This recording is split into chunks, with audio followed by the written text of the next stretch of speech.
இடம் இங்க மனுஷனே கிடையாது, ஆனா சாட்டிலைட் மழை பெய்யுமா? வாங்க பார்க்கலாம். உலக வரைபடத்தை எடுத்துக்கொண்டு மக்கள் அதிகம் வசிக்காத இடம் என்று எது என்று சொல்லி தேடினால் அது பாலைவனமாகவோ அல்லது பனிப்படர்ந்த அண்டார்டிகாகவோ தான் இருக்கும் என நாம நினைப்போம்.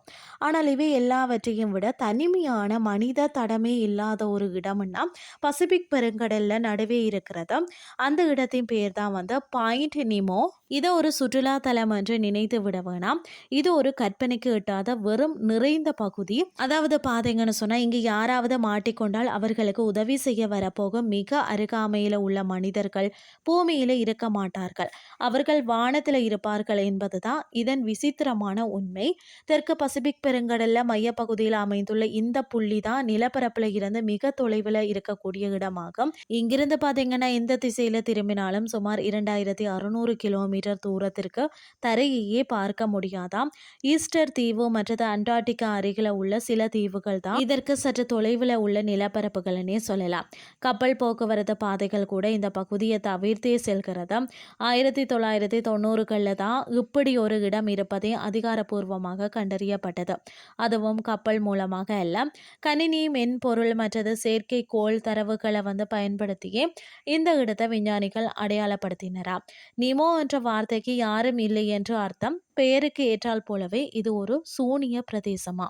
இந்த பகுதியின் தனிமையை விளக்க தான் ஒரு சுவாரஸ்யமான ஒப்பீடு வந்து இருக்கிறது.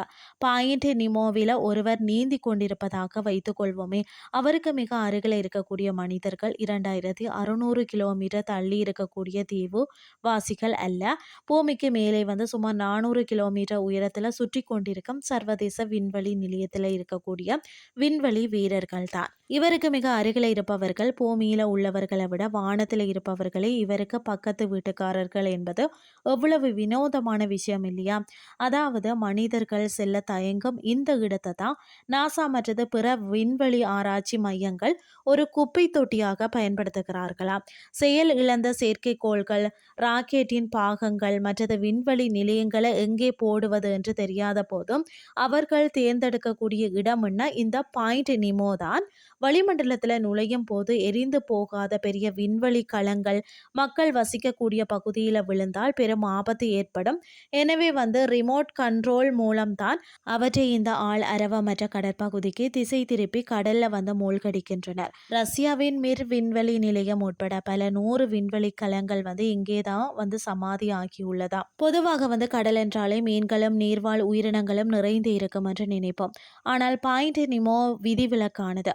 இங்குள்ள கடல் நீரோட்டத்தின் தன்மை காரணமாக ஆழ்கடல்ல இருந்து ஊட்டச்சத்துக்கள் மேலே வருவது தடுக்கப்படுகிறது. உணவு இல்லாததால் இங்கே மீன்களோ அல்லது சுறாக்களோ அதிக அளவில் வசிக்கிறது இல்லையா. இது வந்து கிட்டத்தட்ட கடலுக்குள்ள இருக்கக்கூடிய ஒரு பாலைவனம் போன்றது. அறிவியல் ஆய்வாளர்கள் கூட இங்கே என்ன இருக்கிறது என்பதை விட இங்கே என்ன இல்லை என்பதை பற்றிய அதிகம் பேசுகிறார்களா.